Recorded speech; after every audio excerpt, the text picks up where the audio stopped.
Hallo meine Freunde, hola Madridistas, es ist Spieltag.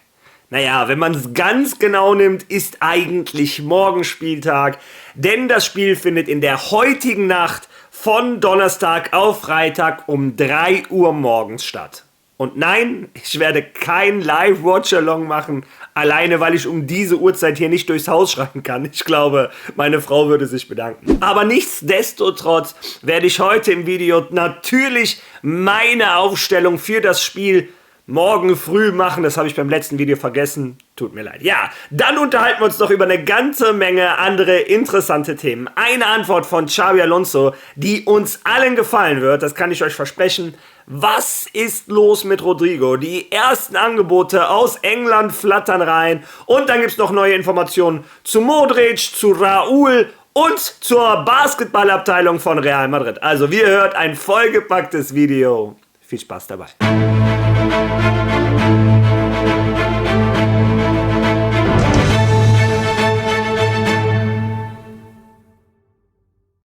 Ja, das, was ihr rechts neben mir seht, sind die Spieler von der Basketballabteilung von Real Madrid. Ich rede nicht oft über die Jungs, aber ich schaue, wenn möglich, jedes Spiel. Und sie sind gestern spanischer Meister geworden. Und das, nachdem sie einen unglaublichen Lauf haben. Sie haben von den letzten 31 Spielen 30 gewonnen. Ich weiß nicht, ob es so etwas in der Geschichte in Europa in einer Liga schon mal gab. In den gesamten Playoffs haben sie ein Spiel verloren. Logisch, das eine Spiel, was sie verloren haben, sonst alles zerstört. Erster in der Liga, die Playoffs durchgespielt, 3:0 im Finale. Im Finale ist das Best of 5 gegen Valencia. Absolut verdient, spanischer Meister. Herzlichen Glückwunsch an die Basketballabteilung von Real Madrid. Ja, wir hoffen natürlich, dass unsere Jungs im Fußball genauso erfolgreich sind. Heute Nacht sind sie dran, aber schauen wir erstmal darauf, was gestern passiert ist. Gestern hat Borussia Dortmund gegen Ulsan mit 1:0 gewonnen und hat sich damit die Tabellenspitze geholt, denn im anderen Spiel hagelte es ein 0:0. Dadurch ist Borussia Dortmund jetzt Tabellenerster und die Dortmunder haben sich anscheinend gedacht, ach, rechts sind die ganzen Guten, dann gehen wir da mal hin, mal schauen, was hier los ist, auf die Party wollen wir auch. Denn dieses Bild hat sich seit gestern etwas verändert. Ja, ihr seht auch, dass Real Madrid immer noch auf der Todesseite ist. Und auch Xabi Alonso wurde gestern in der Pressekonferenz dazu gefragt und er hat gesagt, wir machen uns gar keine Gedanken, mit Absicht zu verlieren oder sowas. Das ist gar nicht der Mindset, den wir haben wollen. Wir wollen immer auf Sieg spielen. Wir werden heute natürlich auf Sieg spielen. Naja, wie dem auch sei, um 3 Uhr nachts dann die zweite Runde Partien und da lief es nicht so gut für Franco Mastantuono. Die haben gegen Inter Mailand 2:0 verloren und sind tatsächlich noch auf den 3. Tabellenplatz abgerutscht, denn Monterrey hat gleichzeitig rund um Sergio Ramos, der MVP des Spiels geworden ist, mit 3:0 gewonnen. Dadurch qualifizieren sich Inter Mailand und Monterrey und Franco Mastantuono hat tatsächlich sein letztes Spiel für River Plate gespielt. Ich wünsche diesem Jungen, dass er sich jetzt gut erholt. Der soll jetzt einen schönen Urlaub genießen und am Mitte August steigt er dann volle Pulle bei Real Madrid ein. Ja, und heute geht es weiter. Wir wissen zwar, dass wir heute um 3 Uhr morgens spielen, aber vorher um 21 Uhr das Spiel, was ich jedem Einzelnen empfehlen würde. Unser Gegner stellt sich dann mehr oder weniger heraus.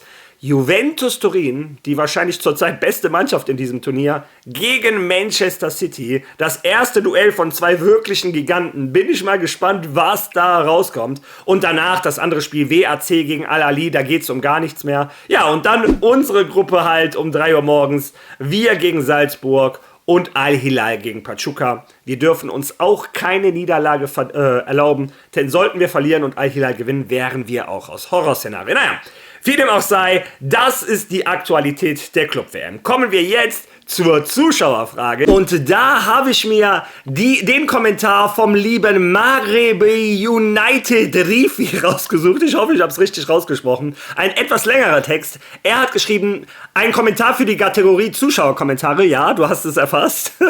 Wir wissen ja alle, dass die DAZN-Kommentatoren Real Madrid auf dem Kicker haben.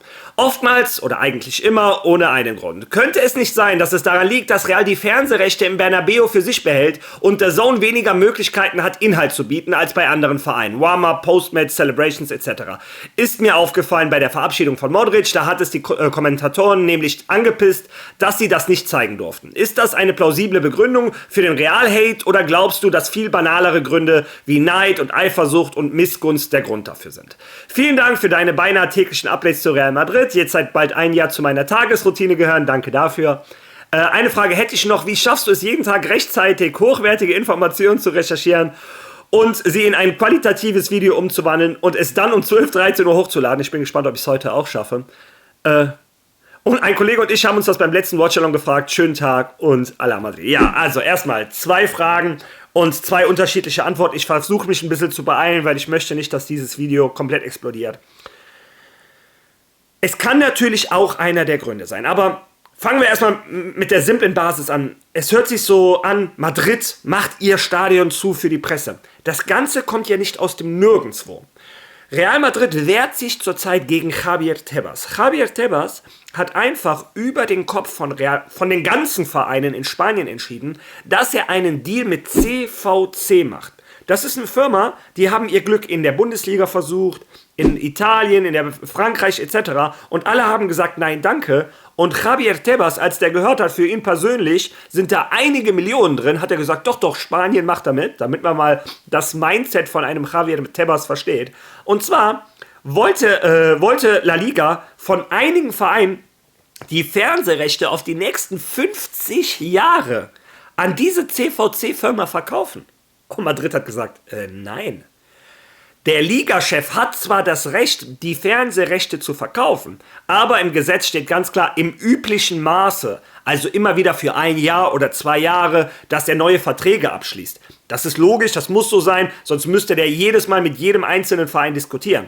Aber Real Madrid hat gesagt, stopp, es ist nie die Rede davon gewesen, dass der unsere Fernsehrechte für 50 Jahre verkauft. Madrid würde Millionen, vielleicht sogar Milliarden dadurch verlieren. Auch eine Mannschaft wie Barcelona, Athletic Bilbao, die haben sich dagegen gestellt.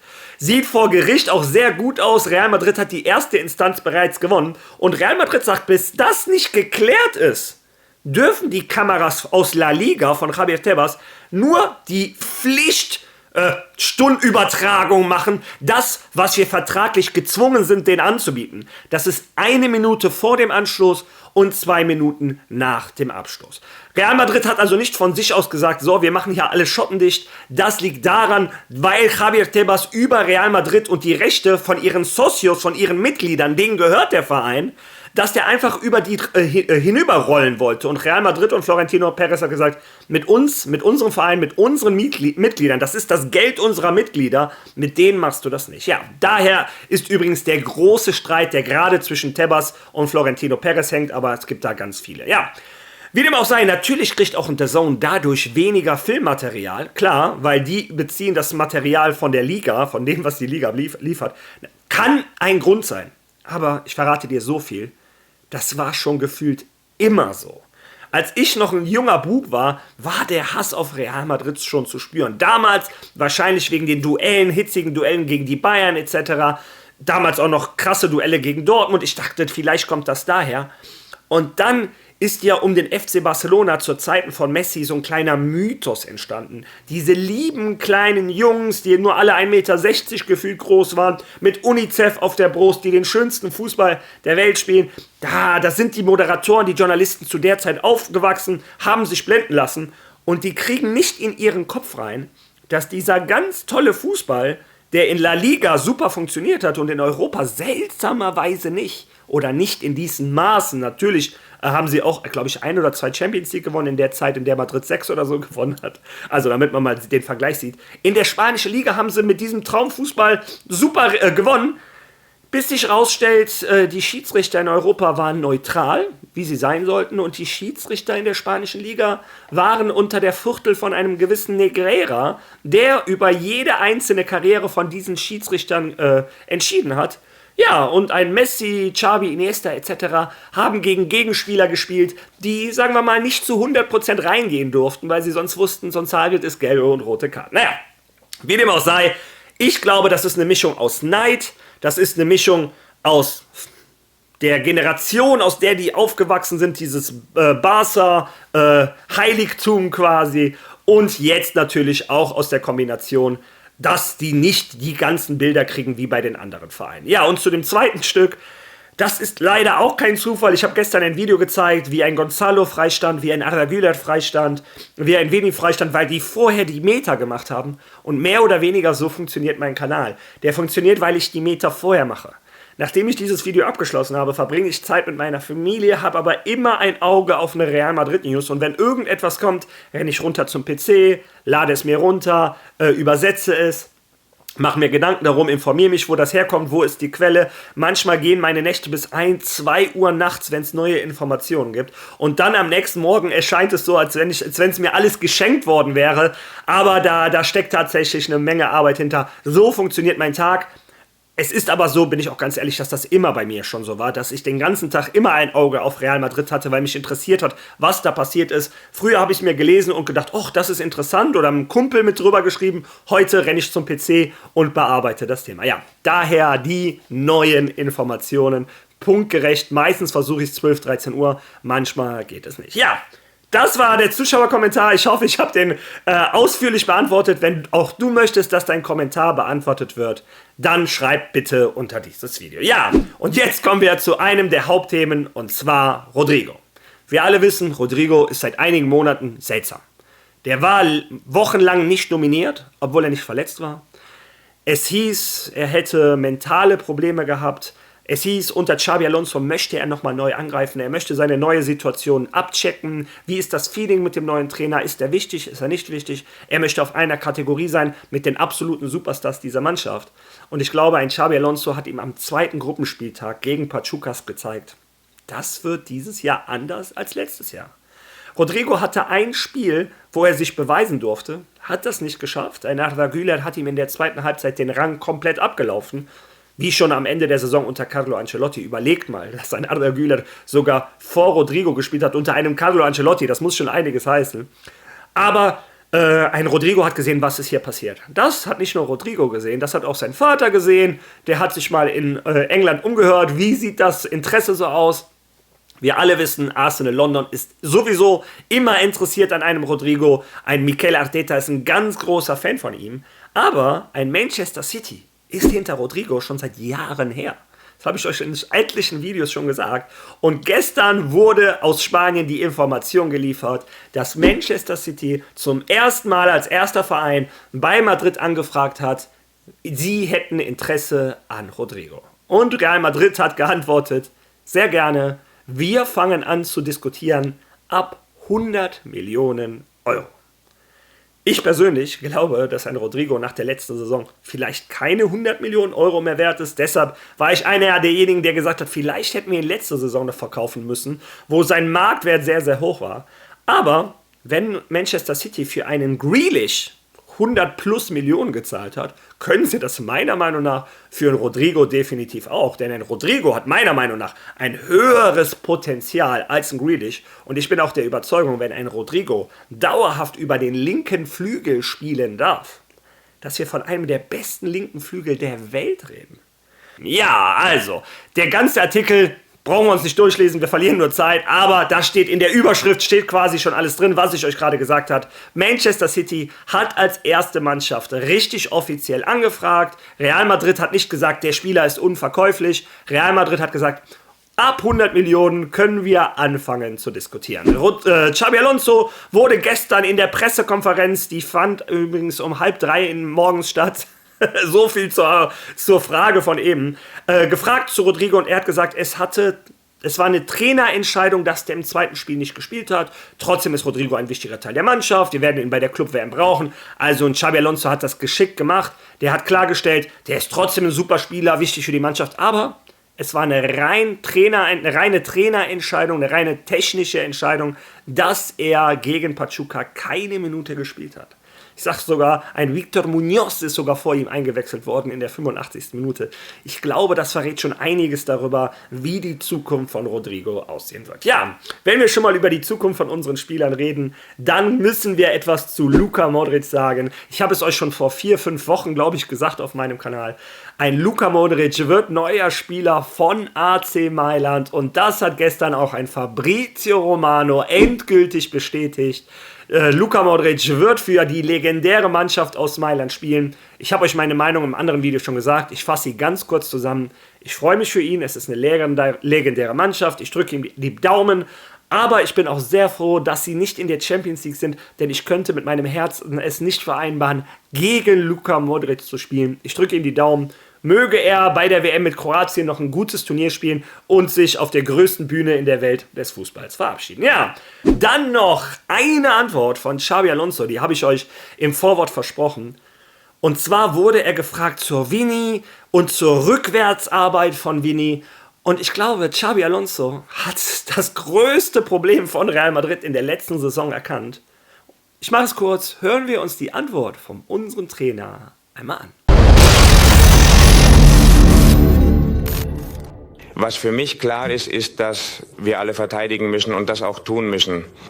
Die 11 Spieler, die auf dem Platz stehen, müssen sich am Defensivspiel beteiligen. Sie müssen zusammenrücken, sie müssen wissen, wie wir pressen wollen. Und ohne das wird es sehr schwierig. Deshalb sind wir alle involviert. Vini, Jude, Fede, Kylian, die Offensiven, aber auch die Abwehr müssen Druck machen. Je kompakter wir sind, desto bessere Abstände werden wir haben. Und ich glaube, das war eines der ersten Dinge, die ich gesagt habe, als mich ein Mitspieler gefragt hat. Wir mussten die Abstände verbessern, sowohl beim Angriff als auch in der Verteidigung. Und daran arbeiten wir gerade. Und Vini auch. Alle müssen zusammenarbeiten. Im heutigen modernen Fußball führt kein Weg dran vorbei. Alle Spieler, sei es Vini, Mbappé, egal wer, alle müssen in der Rückwärtsbewegung mitmachen. Und ich glaube, das ist das. Ich habe euch gesagt, jeder Madridista wird sich über diese Aussage freuen. Denn das ist das Problem, was wir letzte Saison so oft erkannt haben. Ein Vini, Mbappé, Rodrigo blieben vorne stehen. Die Mannschaft musste sich hinten alleine den Arsch aufreißen. Dadurch waren dann die Distanzen zwischen Angriff und Abwehr so groß, dass wir lange Bälle gespielt haben. Die Innenverteidiger haben unsere Stürmer ausgelacht, die haben die Bälle weggeköpft. Und wir haben unsere PS, unser Potenzial gar nicht auf den Rasen bekommen. Weil die Spieler hatten gefühlt den Ball nie am Fuß, der flog über die hin und her, die Stürmer waren ganz vorne und haben gedacht, hier, die Verteidiger ganz hinten und gedacht, was ist hier los? Und Xabi Alonso hat das erkannt und das Real Madrid von Xabi Alonso wird ein ganz anderes. Und dein Name ist ihm egal. Es ist ihm egal, ob du 40 Tore in der Saison machst, ob du Kylian Mbappé heißt, ob du fast einen Ballon d'Or gewonnen hättest. Es ist ihm egal. Alle müssen zurückarbeiten.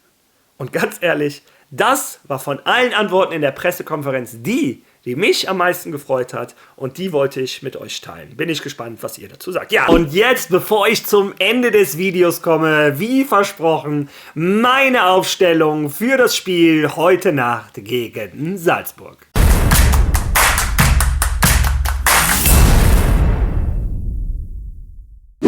Wie gesagt, bei dem Spiel geht's um alles, auch wenn es keiner hören will. Wir könnten theoretisch aus der Club-WM rausfliegen, deshalb keine Experimente. Im Tor bei mir ganz klar Thibaut Courtois. Mein rechter Verteidiger Trent Alexander-Arnold ist zwar noch nicht zu 100% angekommen, aber die beste Alternative, die wir haben. In der Innenverteidigung würde ich spielen mit einem Dienhausen. Ich glaube, das muss ich in Zukunft gar nicht mehr sagen. Den kann ich vorher schon reindrücken, weil der wird immer spielen. An seiner Seite würde ich heute starten lassen ein Antonio Rüdiger. Raúl Asensio ist sowieso gesperrt und auch wenn er nicht gesperrt wäre, er scheint gerade nicht in bester Verfassung zu sein. Antonio würde ich heute seinen Platz geben, seine Chance geben. Links Fran Garcia, wie ich es immer sage, wir haben keine anderen Alternativen. Außerdem macht er zurzeit gute Spiele, das muss ich zugeben. Die Doppel-6 wäre für mich heute Aurélien Tchouaméni und Fede Valverde. Die sollen im Mittelfeld den Rücken frei halten und den Angreifern. Die sollen ackern und bessere in Europa gibt es, glaube ich, dafür nicht. Neben denen oder halb vorne, ich spiele ja gerne mit einem 4-2-2-2, die Auswahl, die brauche ich euch, glaube ich, auch nicht sagen. links Jude Bellingham, halb rechts Arda Güler. Die sollen beide in die Zentrale rücken und in der Rückwärtsbewegung auf den Seiten aushelfen. Das haben die bis jetzt super gemacht. Ja, und vorne drin bleiben die beiden Stürmer. Da brauche ich, glaube ich, auch nicht viel sagen. Vini Junior und Gonzalo Garcia. Ja, Gonzalo hat sich das einfach verdient. Der Junge muss zurzeit gesetzt sein. Und Vini Junior ist im Laufe der letzten 2 Spiele etwas besser geworden. Hoffen wir, dass seine Tendenz weiter nach oben geht. Ja, das wäre meine Aufstellung für das Spiel heute Abend. Lass mir deine Meinung zu meiner Aufstellung bitte in den Kommentaren. Wenn du schon mal da bist, liken, teilen, followen nicht vergessen. Verzeih mir, dass ich die Information über Raúl heute noch nicht gedroppt habe. Die kommt morgen im Video. Das Video ist schon wesentlich länger, als ich gewollt habe. Trotz alledem, lasst bitte Liebe da und wir sehen uns spätestens morgen wieder. Hoffentlich mit einem großen Lächeln. Hoffentlich hat Madrid dann das Achtelfinale der Club-WM erreicht. Bis dahin. Alama!